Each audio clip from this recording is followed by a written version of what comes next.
I'm Amy Halpern-Laff. And I'm John Moscow. Welcome to Ethical Schools. We recently spoke with Monica Chen, Executive Director of Factory Farming Awareness Coalition, or FFAC. Last time we spoke about school meals, their origins, and the industry pressures that shape them. Today we'll focus on factory farming and FFAC's ethics-infused programs for high school and college students, especially those created specifically for distance learning. I'm privileged to work with Monica as an FFAC director. Welcome back, Monica. Thank you so much for having me. Thank you, John. Thank you, Amy. Monica, how does a factory farm differ from a traditional farm? That's an interesting question, John, because I'm not sure what you mean by a traditional farm. I'm assuming that you're envisioning something along the lines of old MacDonald or cows prancing along in grassy fields with like warm sunshine. Sure, or a family farm, let's say, if we're looking at it in economic terms. Okay, well, what I really want to define a factory farm is with the U.S. Environmental Protection Agency definition, which is it's a concentrated animal feeding operation with more than 1,000 animals, at least, or 1,000 pounds of live weight. And I think that what really defines the factory farms is the close proximity of these animals together, and they are discharging manure or wastewater into ditches, streams, or other waterways. And this whole system is happening because there's just so much demand for these animal products. So I think that when you're talking about a family farm, you're envisioning something much smaller in size. Family farms can still be concentrated animal feeding operations. They can still be owned by a family, but they are large in size. And that's because in the United States, we are consuming 10 billion land animals and another 46 billion fish.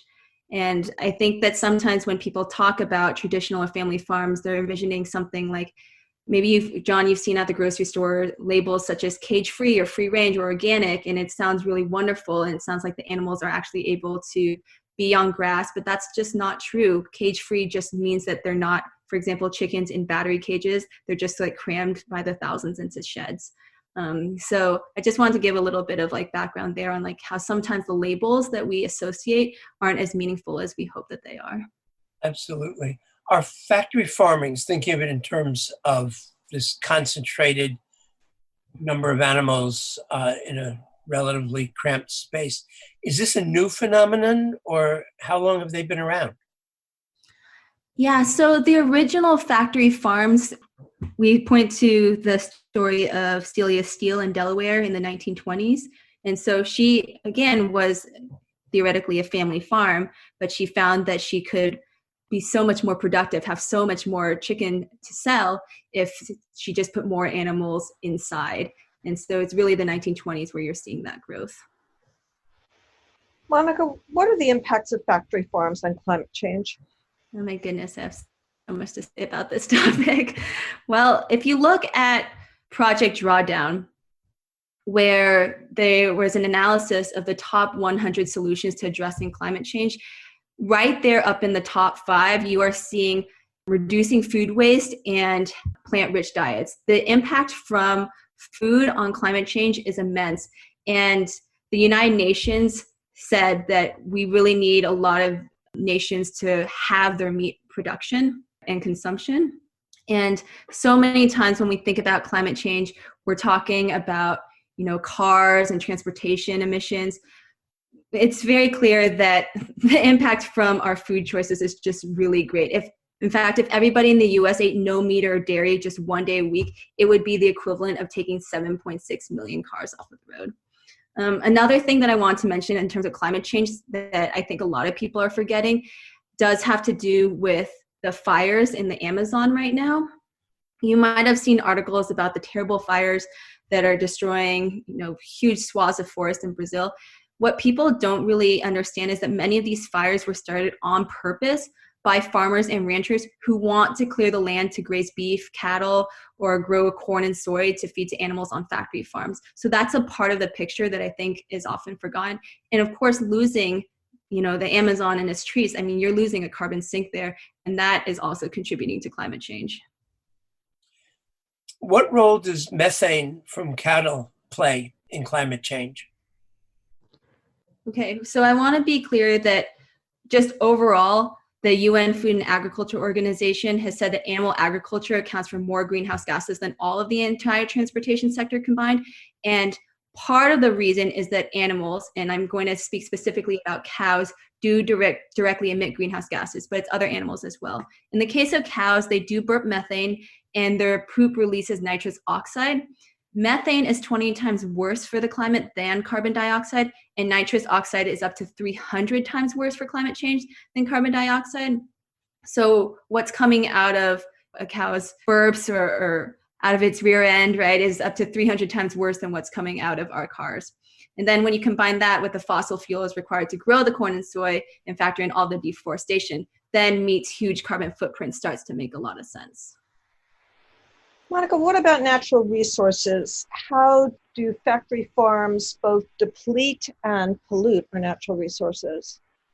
Yeah, that's a really good question, Amy. The first thing that I think we need to address is inefficiency with land. We are growing a lot of corn and soy, not to feed to humans, but to feed to animals on factory farms. For every 100 calories of corn and soy that we grow to feed to an animal, we only get back, 40 calories worth of milk down to 3 calories worth of beef. So that's just a really inefficient system. And of course, growing so much corn and soy in a monoculture has a lot of devastating impacts on the environment. Natural resources can also include impacts to water. So on some of the factory farms that we discussed in our presentations, specifically on pig factory farms, for example, in North Carolina, you're seeing a lot of that waste falling through cracks from these pigs into these giant man-made cesspools, and that is just released into the air, which causes air pollution, asthma, and also it goes into our water supply. And that's a really important consideration because so many times we want to talk about how water is a right and how everybody should have access to clean, healthy water from the tap and use reusable water bottles, and that's just not reality for a lot of people who live near these factory farms. And then the final thing that I can say about natural resources is that having all of this habitat for grazing, for free-range cattle, for feed crops for animals, that has impacted the wildlife substantially. So right now, wild animals now make up only 4% of all mammals on Earth, and while just over a third are humans, and then 2/3 are livestock. So if all wild terrestrial mammals climbed on this biomass scale together, the world's cattle would outweigh them by 16 times. We're turning the earth into one giant feedlot. And when you hear people talk about the issues of overpopulation, which is a very valid issue, the biggest problem is actually not just with humans, but with the overpopulation of livestock.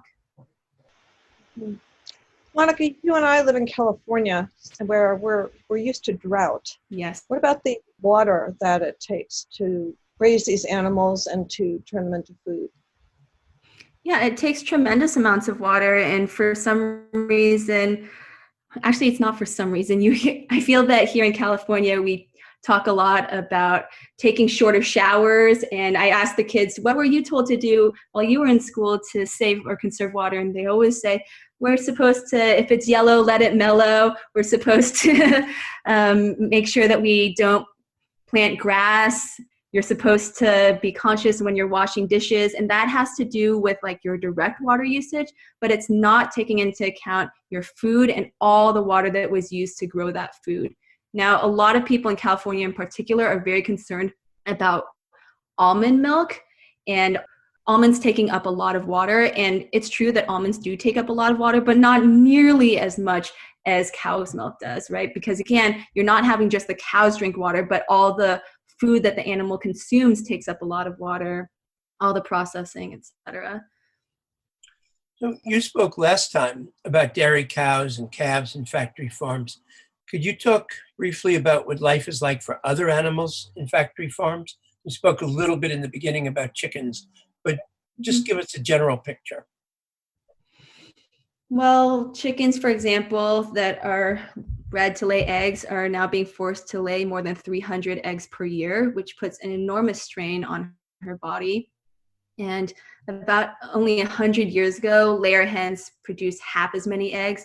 In the original chickens, the ones such as the red and gray jungle fowls, they only laid 10 to 15 eggs per year. So this is a really dramatic increase. We're putting these animals into these battery cages where they have so little room that they can't even turn around. They have less square footage than a single sheet of paper. And so they're just cramped up on the sides of these cages. And they don't have enough room to perform their natural behaviors. Chickens like to peck around at the ground. And now if you're cramming them all together, they will actually start to go insane and they will peck each other and seriously injure each other. And that leads to their beaks being cut off.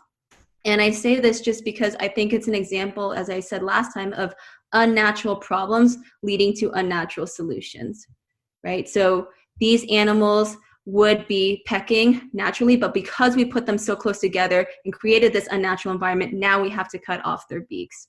And sadly, these chickens' bodies cannot handle the stress of producing all of these eggs in such a short amount of time in these unnatural conditions, and they will eventually not be able to produce eggs every single day. And then the farmers or growers are just deemed that these animals are not valuable anymore, and then they're sent to slaughter to become dog food or other extremely low-grade chicken products. And the male chicks are not valuable to the egg-laying industry at all, and so they go through a process that's called culling, and more than 250 million male chicks every single year are just killed. They're not considered valuable. So again, it's just this unnatural problems leading to these unnatural solutions. And the really sad reality is that farm animals have virtually no legal protections. Every state has laws against animal cruelty, but almost every state has a common farming practice exemption. And this states that if a practice is commonly done on a factory farm, it's automatically legal. So factory farms get to decide for themselves whether or not a practice is cruel. When I talk to students, they will talk about how cutting off a puppy's tail without anesthetic or keeping a pregnant dog locked in a closet for 16 weeks, that's not okay. We don't do that to our companion animals. But cutting off a piglet's tail without anesthetic, that's a common farming practice exemption. Monica, you bring up piglets, and honestly, pigs are what keeps me up at night. Pigs are smarter than our dogs. Yeah. And I find whenever we talk about pigs, I look over here at Zach and think, they're so similar. Zach has actually had a pig as a friend. And so, what are pigs' lives like? Mm-hmm. Yeah, pigs' lives are very... I think that what you're pointing to is just the intelligence of the pigs, the friendliness of the pigs, the curiosity of the pigs, which just cannot be expressed in these factory farms where they're kept in very tight spaces, again, where they usually cannot turn around. And they do go insane. Pigs that are used for breeding piglets, which are raised for pork, they spend their whole life confined in a crate that's so small that she can't turn around. And it became smaller because the issue became that it was so small that the mother pig would lie down and she would crush her baby piglets. And so our unnatural solution to that problem was to then make it so that she basically can't do anything else but have her piglets and on the side of her, there's these things called gestation crates. It's tremendously cruel. I was going to talk about another aspect of the food industry, essentially, which is closely tied to factory farms, that in May and June, as meatpacking plants became hotspots for COVID-19, news stories gave us a glimpse of what it's like to work in one of these facilities. Could you tell us what conditions are like in meatpacking plants for the workers who are overwhelmingly immigrants? Yeah, I'd be happy to, John. And I think that what you're talking about really received a lot of attention just after we began shelter in place, maybe in May, when the League of United Latin American Citizens, LULAC, called for Meatless May. And there was a specific plant in Marshalltown, Iowa. There was a factory farm owned by JBS or a slaughtering facility, employed 2,400 people. And these people worked shoulder to shoulder, cutting and processing. And it was a clear danger because COVID is so easily spread in these really tight conditions. So I know that those workers were asking for mandatory COVID-19 testing, a reduction in work speed, more workspace for social distancing, full paid sick leave. There are a lot of really, I think, reasonable demands. But when it comes to these jobs, I'll just say that they are taken up by a lot of immigrants because a lot of US citizens do not want them, and these companies can pay them a lot less. There's the job, for example, of the late night cleaning crew. These people arrive at midnight, and by sunrise, they are expected to clean the remains of the 3,000 to 4,000 animals that were slaughtered at the plant that day. And many of these workers, as you said, are undocumented, and they usually make minimum wage. They have zero health insurance or job protections. And the third shift workers, as the cleaners are often called, they wade through this blood and grease and chunks of bone and flesh, and they are racing all night to hose down the plant with disinfectants and scalding water. You can imagine how horrific the stench is. Many workers just retch, and they're spraying a mix of 180-degree water and chlorine, which they often have to clean these machines while they are running. So it's an extremely dangerous job. So, as a podcast that's focused on schools and education, we're really interested in what FFAC is doing in terms of educating kids about a lot of these conditions that you've just been talking about. And I know from things that Amy's told me that FFAC offers, several different kinds of classroom programs depending on teacher preferences and available class time. Now, of course, many students are going to be doing distance or hybrid learning for the fall and maybe the foreseeable future. What kind of programming has FFAC developed for these kind of circumstances? So we have a couple of different options. First of all, when you bring FFAC into classroom, we have pre-presentation curriculum and post-presentation curriculum. We have pre-recorded presentations that are tailored to your specific demographic. For example, it's a very different audience if you're speaking to kindergartners versus to a 12th grade biology class.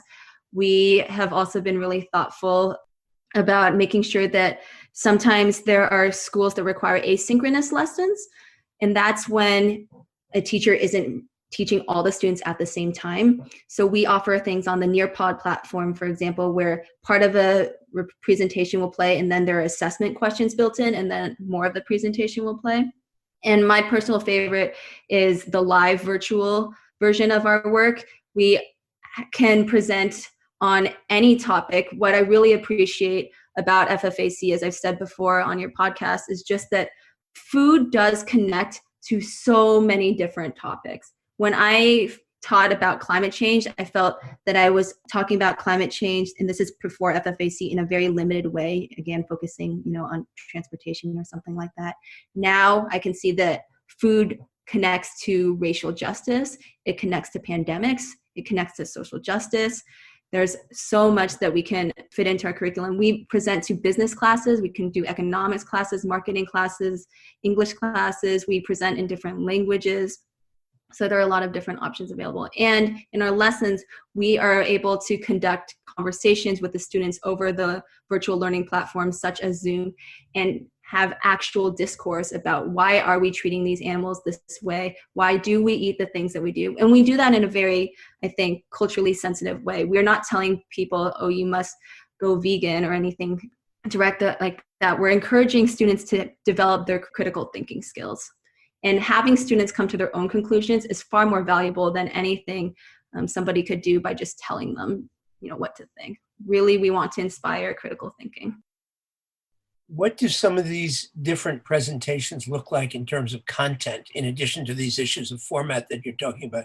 Are you more likely to focus on one issue, say the impact on climate change or the ethical issues of how, people relate to animals? Or do you try to give a general picture? What would a teacher who is interested in having you come and talk, what kind of conversation would you have with the teacher ahead of time about what you'd be presenting? Yeah, whenever a teacher reaches out to us, we like to get a sense of, again, what the age demographic is. We're very cognizant of the fact that students are from home, so their families are more involved in their learning or can hear everything and might take special interest, and we want to take all of that into account. We want to know, where the students are from, potentially like I've had conversations with some teachers where they really want me to know, hey, my students don't have access to a lot of great, healthy, nutritious food. They live in a food desert. All that's available to them are the corner stores. Can you keep that in mind? Of course, right? We want to be cognizant of that. We are tailoring our presentations based on the topic that the teachers are interested in. As I said, if biology or AP environmental science classes really want us to focus on climate change or deforestation, there's a lot more. And any teacher that reaches out to me, I can send you a full list of all the different topics that we could delve into. If it is going to be an econ class, then we will talk about horizontal and vertical integration. I think that the common thread between all these presentations is just that we do need to define what factory farms are, but how the rest of the presentation goes does vary. I will say that most presentations at this point do include some kind of environmental component and some component about pandemics, because that's just incredibly relevant for a lot of folks right now. It's again just about engaging their interests. That's what I think is so key. I used to be a teacher and I taught so many things that the kids did not care about. And it was hard for me as their teacher because I was like, you're right, you probably won't need to use some of these things. Maybe some of this curriculum isn't actually relevant to you. Food is relevant to the kids, and we want to make sure that we meet the kids where they are at. So at a school in East Oakland, for example, where I teach, if the students are talking a lot about immigrant rights, then we will talk about the workers on these factory farms and the pollution and the environmental racism in their communities.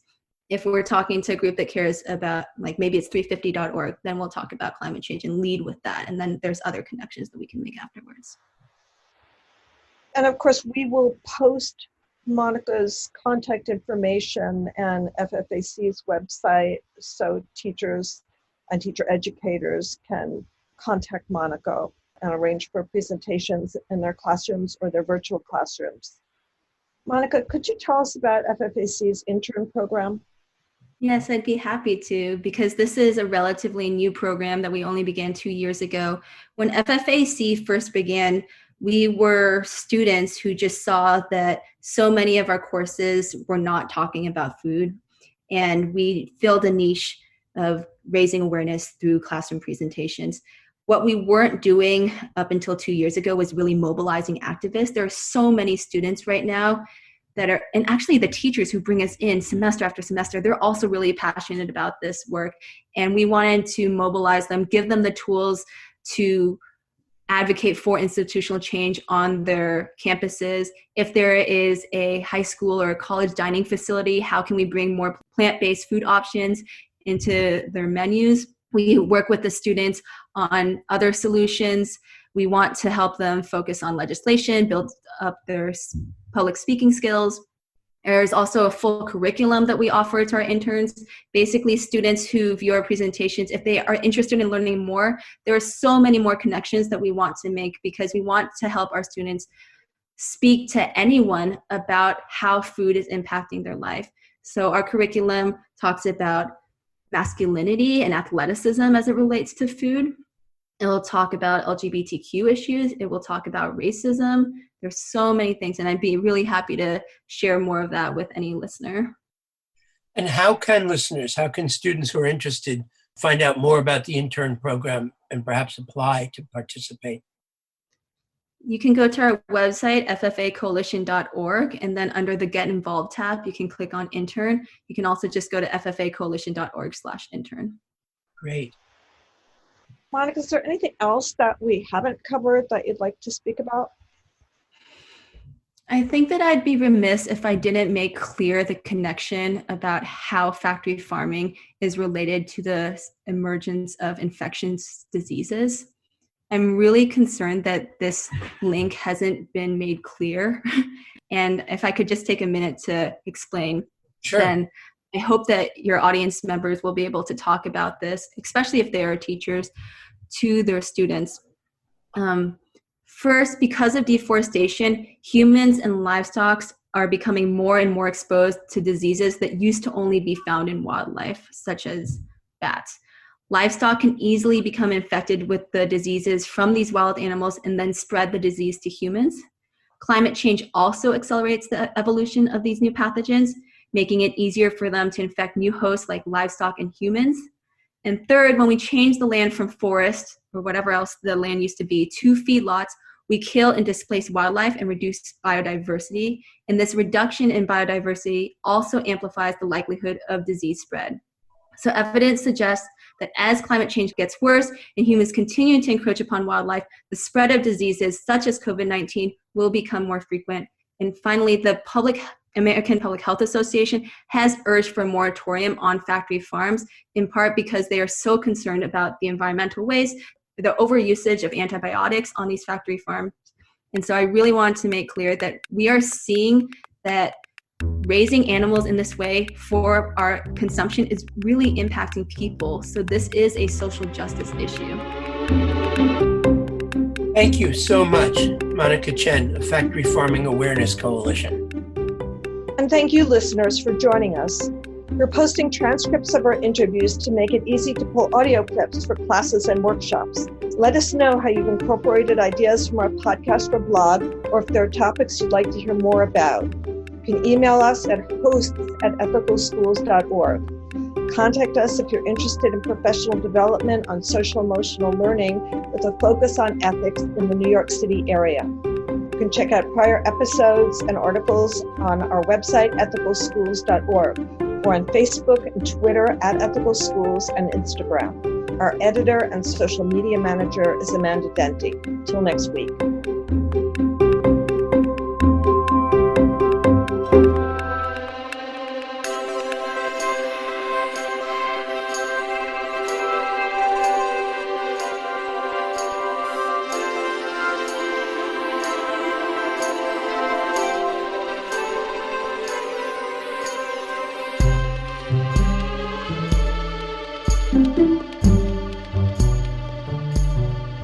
Thank you.